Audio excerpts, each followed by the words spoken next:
வணக்கம் நண்பர்களே, அனைவருக்குமே பார்த்தீங்கன்னா வணக்கம். மிக முக்கியமான ஒரு தகவல் ஒன்றை பார்க்க போகிறோம் நண்பர்களே. அதிமுகவின் ஒட்டுமொத்தமான வாக்குகளுமே பார்த்தீங்கன்னா நாசமாய் போனது. பரபரப்பு தகவலை வெளியிட்ட உளவுத்துறை. என்ன ப்ரோ சொல்கிறீங்க? அப்படி என்ன தகவல் வெளியாகி இருக்கு அப்படின்னு பார்த்தீங்கன்னா சம்பவம் இருக்குது. கம்பல்சரி பார்த்தீங்கன்னா சில விதமான சம்பவத்தை அடித்து நொறுக்கி இருக்கிறார்கள் திமுகவினரும் மற்ற கட்சிகளும் பார்த்தீங்கன்னா பண்ணியிருக்கிறத நம்மளால் பார்த்தீங்கன்னா ஓரளவு நம்மளால் கெஸ்ஸிங் பண்ண முடியுது நண்பர்களே. அப்படி என்ன ப்ரோ பண்ணிட்டாங்க அப்படின்னா, குறிப்பாக கடைசி நேரத்தில் பிஜேபி 2ஆம் இடத்திற்கு வந்துட்டாங்க. நம்ம நாம் தமிழர் கட்சி நம்ம 20% வாக்குகளை தான் எடுக்கிறோம், அவங்க 24 இருக்கிறாங்க அப்படின்னு சொல்லிட்டு தகவல்கள் போக, அதிமுக என்ற ஒரு கட்சி டோட்டலாகவே கொலாப் ஆக வேண்டிய ஒரு சூழலுக்கு வந்துவிட்டது அப்படின்றது இங்கே உறுதிப்பட தெரிவிக்க முடிகிறதை நம்மால் பார்க்க முடிகிறது நண்பர்களே. ஆமாம், அதிமுக டோட்டலாக கொலாப் ஆயிடுச்சு. அதிமுக இனிமேல் எந்த ஒரு தேர்தலிலுமே பார்த்திங்கன்னா மீண்டு வருவதற்கான வாய்ப்புகளும் சாத்தியக்கூறுகளும் ஒரு துளியும் கிடையாது. அது அனைவருக்குமே தெரியும். காரணம் என்னன்னா, தலைமை சரியில்லை, கட்சி சரியில்லை, நிர்வாகிகள் சரியில்லை. கொங்கு மண்டலம் எப்போ ஒரு குறிப்பிட்ட ஜாதி கட்சியாக அதிமுக மாறி விட்டதோ அப்பொழுதிலிருந்தே பார்த்திங்கன்னா இந்த கட்சியிலிருந்து இனிமேல் யாருமே ஃப்யூச்சரில் வரப்போகிறது கிடையாது அப்படின்றது நமக்கு அழுத்தம் திருத்தமாக பார்த்திங்கன்னா தெரிஞ்சிருச்சு.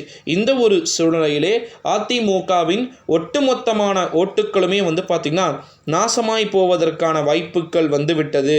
இதற்கு காரணம் அவர்கள் பிஜேபி என்று கை காட்டுவார்கள். ஆமாம் நண்பர்களே, உண்மையில் இதற்கு காரணம் பிஜேபி தான். ஆனால் பிஜேபி இதற்கு காரணமாக இருந்தாலும் அவர்கள் காரணமானதை தான் காரணமாக கூறுகிறார்கள் அப்படின்னு சொல்லிட்டு குழப்பத்தை தீவிரப்படுத்தப்பட்டு பேசியிருக்கிறதை நம்மளால் பார்க்க முடிகிறது. இந்த ஒரு சூழ்நிலையில தான் அதிமுகவின் ஒட்டுமொத்தமான வாக்குகளுமே பார்த்திங்கன்னா நாசமாய் போக வேண்டிய ஒரு சூழலுக்கு தள்ளப்பட்டு விட்டது அப்படின்னு சொல்லிட்டு பிஜேபி 2வது முறையாக வருகிறார்கள் நண்பர்களே.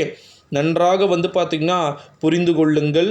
பிஜேபி 2வது முறையாக 100% பார்த்திங்கன்னா இங்கே தமிழ்நாட்டில் சாலிடாக எடுக்கிறாங்க அப்படின்னு சொல்லிட்டு தகவல்கள் என்பது வெளியாகிட்டு இருக்கான்.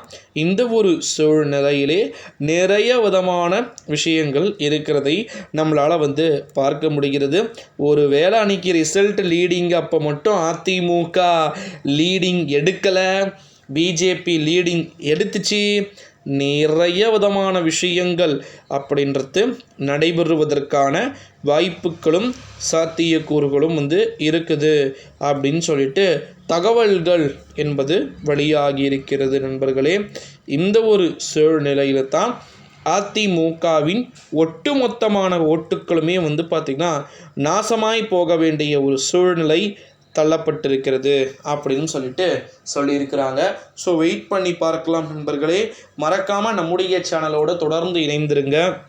அதிமுகவின் ஓட்டுக்கள் செல்லா காசாக மாறிவிட்டதா, மாறுவதற்கான வாய்ப்புகள்